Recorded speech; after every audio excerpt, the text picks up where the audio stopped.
You're listening to Tarazi Tuesdays with the Bible as Literature.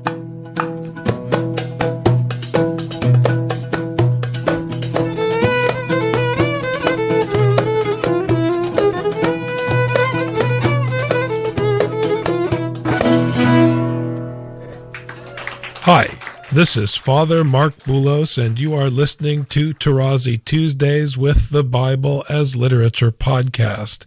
In today's program, Father Paul notes that God continues his promise in spite of Abram, touching briefly on the epistle for the Sunday before Christmas from St. Paul's letter to the Hebrews. I am happy to introduce Father Paul on the Bible as Literature podcast, Tarazi Tuesdays. Last week, I covered the whole cycle of Abram as I presented it. I just noticed that it's really a full cycle before the introduction of Abraham in chapter 17 with circumcision.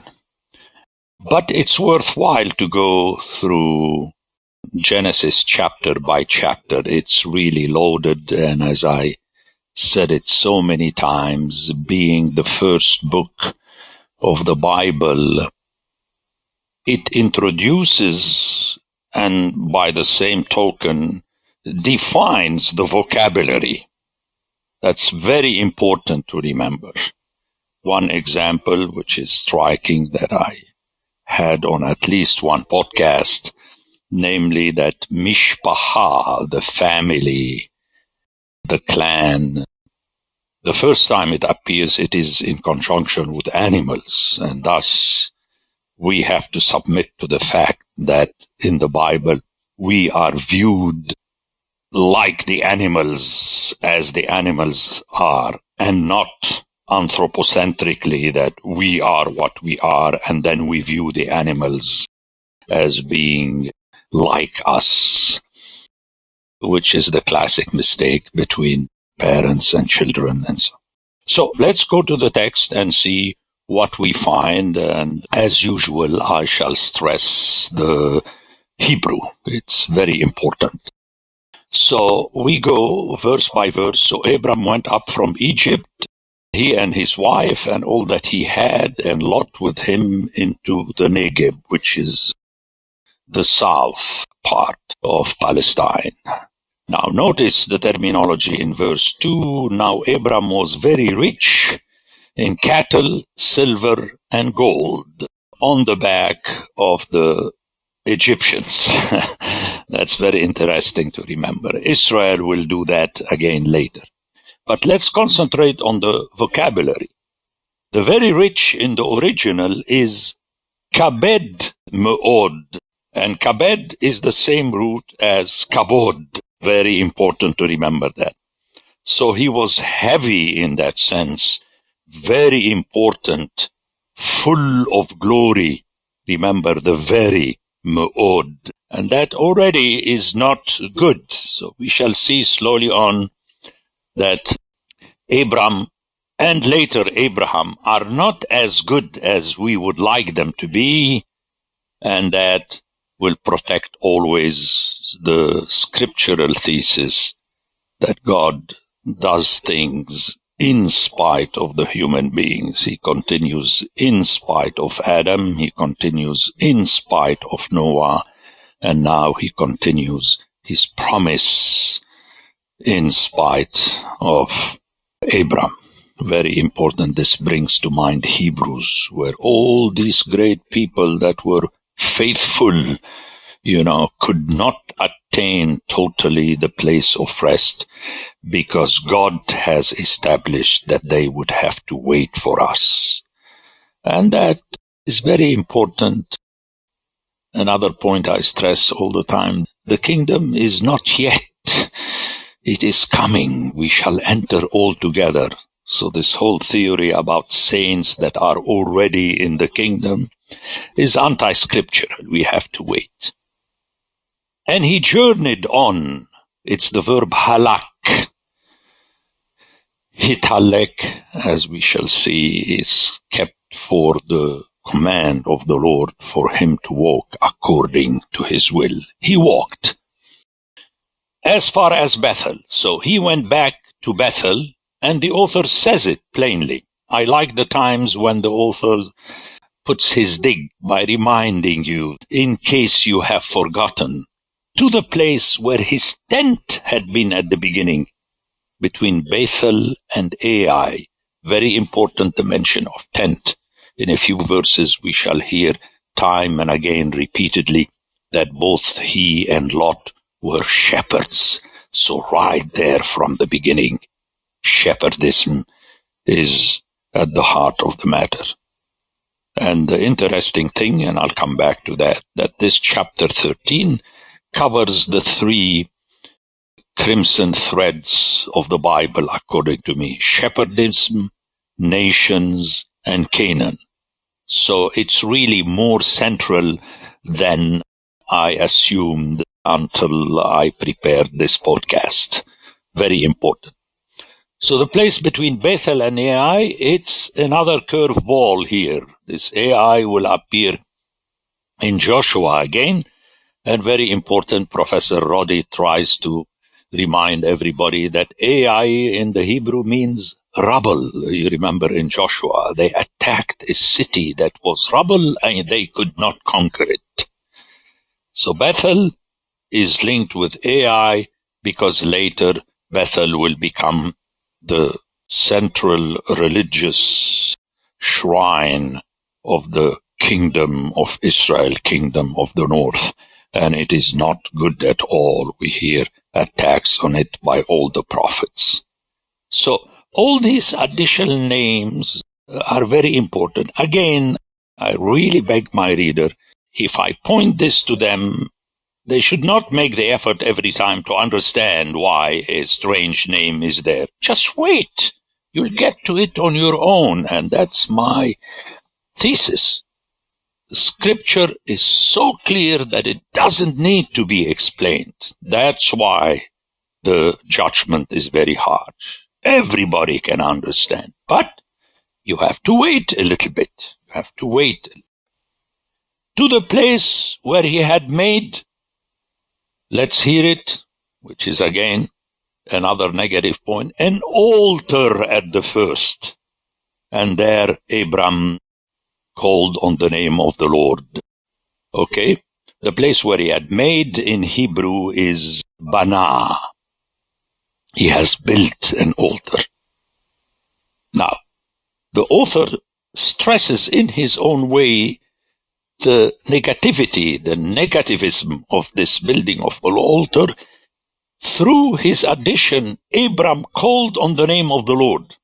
Now, when you compare this with Seth, in whose time, for the first time, humans called upon the name of the Lord, you do not have a building of an altar, in spite of the fact that earlier Abel did make his offering supposedly on an altar. So, very nice curveball. So already we see here how the patriarchs are no better than their progeny, who will bring the matter to its end by building huge temples and buildings. But they started it, and at the end I shall make a comment in preparation of Jacob. And Lot, who went again Halak with Abram, also had flocks and herds and tents. Notice the terminology again. The tents, there are shepherds, so that the land could not support both of them dwelling together. And notice the reason: for their possessions were so great. Rokusham Rab. Remember that word. Rab. Big, great, grow. It's the same verb that was used in chapter 16 negatively. God wanted the human beings to multiply through their progeny, but slowly on they multiplied their possessions, and through their possessions, their power. The result being that they could not dwell together. Fantastic. That is the reason. It is not that the land could not support them, but they had too many possessions. And the following verse gets us a full strike. And there was strife. In Hebrew, strife is the verb reeb. Father Mark would love that, the connection between two. But it's not the same meaning, Father Mark. But still, that's the choice of the author. Reeb, strife. It is used in the prophets also when a judge has a strife with the one accused, in a court of law that totally opposed. Reeb, between the herdsmen of Abram's cattle and the herdsmen of Lot's cattle. So clear how Ro'im comes time and again. They were shepherds. Which brings me to say that Scripture is very cunning to the extent of being nasty. It's not because shepherdism is better than kingdoms and kingship that by definition a shepherd is better than a king. No way, says not only Jose, but Scripture. Remember Ezekiel chapter 34. And that is the downfall of all kinds of Jews and all kinds of Christians. It is by definition that I am better. But that's the sin of the human being who always thought definitely under the influence of Plato, that being a human being is by definition better than being an animal. No way. And see where the strike comes from. I really love this text. I'm enamored with it, you could tell.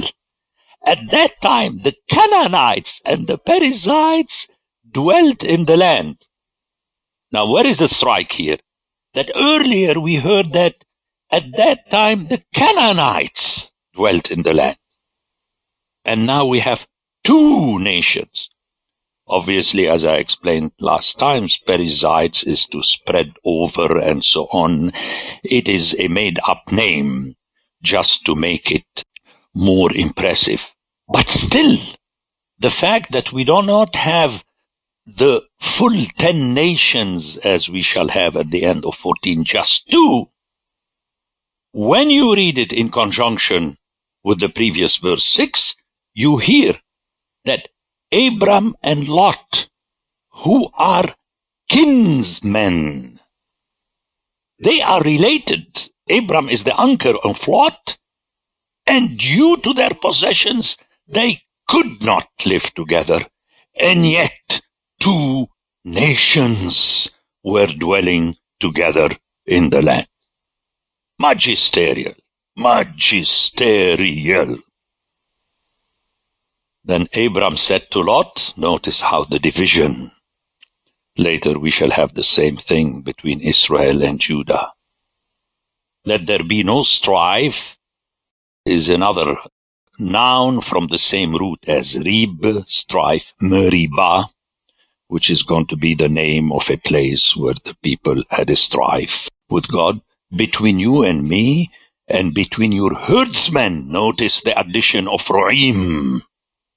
And my herdsmen, Ro'im, for we are kinsmen. But the kinsmen is brothers. That is something very important for us to remember. All this silly discussion between Catholic and Orthodox on one hand and the Protestant, where Jesus had brothers and so on. It's a loss of time. Brothers is the way later we shall hear that the priests are the brothers of Aaron. It doesn't mean that they are his brothers. It's that they are members of one community.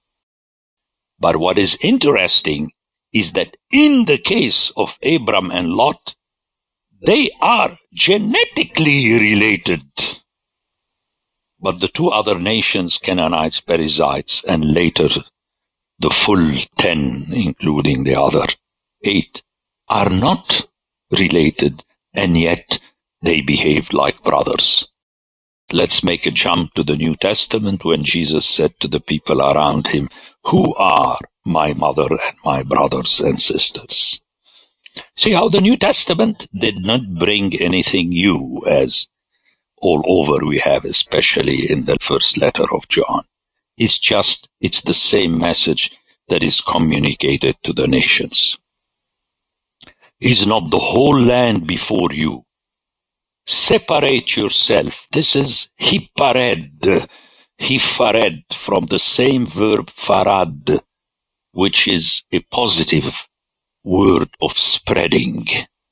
Okay, but notice how here it is on the borderline between farad and futs, as we discussed earlier when we read Genesis 10 and 11. If you take the left hand, then I will go to the right, and if you take the right hand, then I will go to the left. So it was a peaceful arrangement. The addition of hand, it's because in the Semitic languages, that's how we speak about the right and the left. Okay, you are on my right hand and my left hand, although the word hand is not mentioned. It's just a feminine adjective. And Lot lifted up his eyes and saw that the Jordan Valley was well watered everywhere, like the garden of the Lord, like the land of Egypt in the direction of Zoar.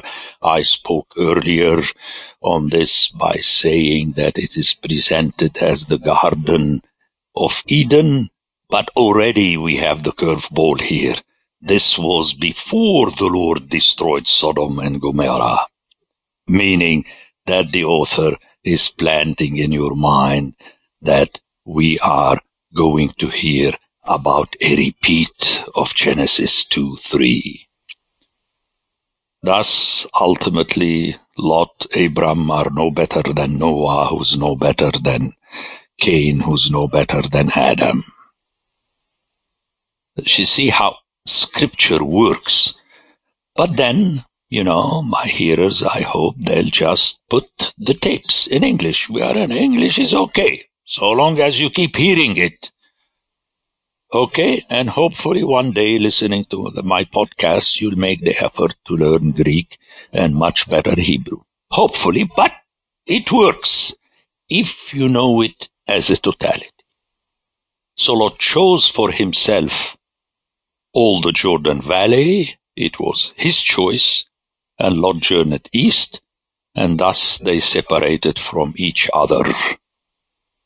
Notice how the Hebrew says, Vayipardu, although it is positive compared to foods, but notice, Ish ma'al ahiu, from over his brother, from with his brother. So we have a separation between the two. In other words, Abram and Lot behaved like the nations in 10 and 11. They are different. They have to live in different parts, although originally they are part of the same family. Again, that's the author's way to prepare you for the very negatively striking story of the division of one kingdom into two. Remember how you had two kingdoms, they were united under David, and then after Solomon they were separated, so that ultimately they would be reunited together with the nations in Ezekiel. So that's what attracted me when I was preparing this chapter 13. I zeroed in on the Hebrew and everything was there. The Bible as Literature is a production of the Ephesus School Network.